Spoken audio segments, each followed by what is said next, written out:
Assalamualaikum warahmatullahi wabarakatuh. Saya Rizky Wijayanti dari 12 IPA 2. Novel yang saya review judulnya adalah Tentang Kamu, penulisnya adalah Terelie, jenis novelnya adalah non-fiksi. Tokoh utama di dalam novel ini adalah Sri Ningsih, dan tokoh pendukungnya itu ada Zaman Zulkarnain sebagai pengacara muda, Aime sebagai pengurus panti, Odo sebagai teman masa kecil Sri, Rahayu itu sebagai ibu kandung Sri, Nugroho sebagai ayahnya Sri, Nusi Marata sebagai ibu tirinya Sri, Nuraini, Sulastri, Catherine, Lucky sebagai teman Sri dan adik tiri Sri. Hakam sebagai suami Sri. Kesan pertama ngeliat judul buku Tentang Kamu ini, aku kira novel ini tuh kisahnya tentang full percintaan kan. Covernya juga gambar sepatu. Aku kira itu sepatu dari ini, aku pikir itu kan kayak gambar sepatu gitu. Nah, aku kira itu kayak sepatu dari sang kekasih. Nah, ternyata bukan. Itu di luar ekspektasi banget.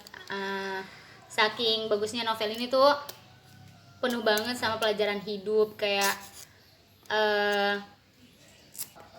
menceritakan kisah tentang Sri Ningsih, seorang wanita miskin, sederhana, tangguh, yang baik hati. Terus dia tuh pekerja keras yang tinggal di Pulau Bugin, Kepulauan Sumbawa, Provinsi Nusa Tenggara Barat. Singkat cerita, Zaman Zulkarnain, pengacara muda yang bekerja di firman hukum London, ditugaskan untuk mencari surat wasiat milik Sri.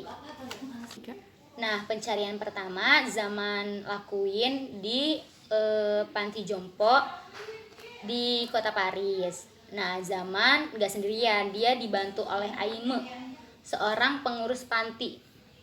Nah, di sana Aime memberikan kayak buku catatan kecil gitu, buku catatan kecil milik Sri kepada Zaman. Nah, melalui buku itu Zaman mulai bertemu dengan Ode yang mengaku sebagai teman masa kecil Sri. Dia menceritakan kepada Zaman tentang masa kecil Sri, yaitu dari meninggalnya ibunya Sri yang bernama Rahayu, dan ayahnya Nugroho menikah lagi dengan Nusi Marata. Setelah itu kehidupan mereka tuh sangat kayak bahagia gitu. Namun semuanya berakhir ketika ayahnya Sri, si Nugroho ini hilang, terus nggak pernah kembali lagi gitu, sehingga ibu tirinya Sri yang tadinya baik itu kayak jadi ibu-ibu yang kayak di film-film gitu, jadi kayak jahat, terus kayak sering memukuli Sri, galak, terus mulai melakukan kekerasan kepada Sri, terus kayak jadiin Sri itu sebagai pelayannya atau budak. Singkat cerita, insiden kebakaran rumah Sri pun terjadi.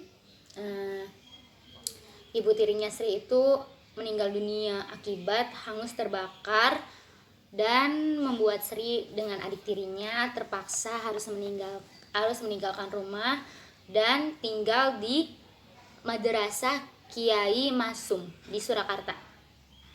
Selanjutnya Zaman pergi ke Madrasah Kiai Masum. Di sana Zaman bertemu dengan Nuraini yang mengaku sebagai teman Sri. Nuraini menceritakan kepada Zaman semua kebaikan Sri selama tinggal di madrasah. Tetapi teman Sri yang bernama Sulastri itu kayak iri gitu. Jadi dia kayak membunuh semua orang yang ada di madrasah itu. Tapi untungnya Sri itu selamat dari insiden tersebut. Namun sayangnya Sri tidak menemukan adik tirinya. Nah, dengan berat hati Sri akhirnya merantau ke Jakarta. Zaman kemudian pergi ke Jakarta. Nah, ternyata Sri memiliki sebuah pabrik sabun bermerek Rahayu yang kini diurus oleh Catherine. Nah, melalui Catherine, Zaman diberi kayak buku gitu. Kemudian Zaman pergi menuju London. Di sana ia bertemu dengan Lucky. Lucky itu teman seperjuangan Sri selagi Sri masih menjadi supir di London. Ia menceritakan semua kisah kehidupan Sri selama di London, dan akhirnya Sri menikah dengan Hakam. Namun Sri menghilang begitu saja ketika Hakam meninggal dunia. Nah, akhirnya kan Zaman kayak gak nemuin apa-apa tuh di London, cuma nemuin kayak gitu doang. Zaman kembali lagi tuh ke panti jompo di Paris. Lalu Zaman membaca kembali surat-surat milik Sri dan Nuraini. Dia terkejut sekali ketika ngeliat tanggal terakhirnya bertukar surat. Ternyata hari itu adalah hari penulisan surat wasiat. Nah, dengan cepat ia menghubungi Nuraini untuk menanyakan surat tersebut. Akhirnya Nuraini beritahu gitu kepada Zaman bahwa masih ada satu tempat kotak kecil pemberian yang belum dibuka, yaitu di bawah kotak. Nah, lalu Zaman bergegas untuk membuka dan menemukan surat wasiat milik Sri. Di dalamnya tertera ahli waris hartanya, yaitu 1/3 harta untuk Ode, untuk Lucky 380 miliar rupiah, dan sisanya untuk orang-orang yang membantu Sri selama hidup di panti jompo dan di madrasah Kiai Masum. Tetapi nama adik tirinya itu tidak dicantumkan karena Sri menganggapnya adik tirinya itu udah meninggal, tetapi adik tirinya katanya berhasil diselamatkan. Namun mereka berdua tidak pernah saling bertemu lagi sebelum Sri Ningsih meninggal dunia. Pesan yang bisa saya ambil dari kisah tentang kamu ini, kayak jangan memandang orang sebelah mata, terus jangan kayak memperlakukan wanita tuh kayak seenaknya gitu. Nah, sekian dari saya, kurang lebihnya mohon maaf.